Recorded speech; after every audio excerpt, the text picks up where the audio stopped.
เนมเบิ่งพุงดกพี่น้องเอ้ยพุงดกห้องจอเจตอนเศร้าเห็นพวกพี่น้องพุงดกมันดวงมันลายอะไรดกกระจิบ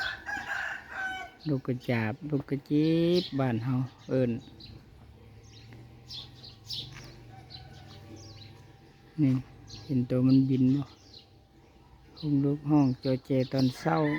กำลังเดดกำลังขึ้นนะเจ้าเสียงดกห้องจอเจชวนกันไปหากินเนื้อนะเจ้าเนาะยามนี้กับบ่อึดดอกดอกเมาดอก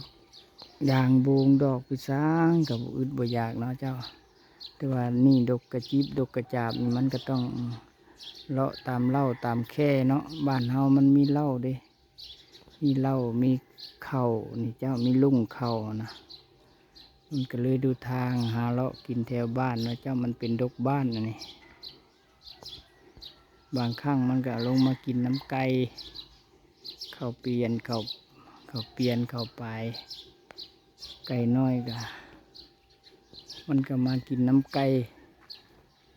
อันดกพวกนี้เนาะเจ้าเป็นดกบ้านน่าฮักมันห้องสวนกันไปหากินเนื้อ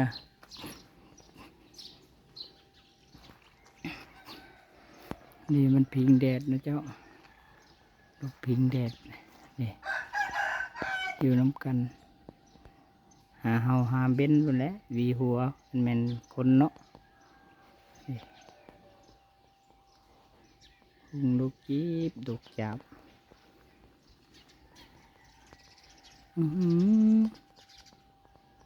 ดินลงต่ำทำนี่แล้วภาษาปูเทาเด้อเจ้า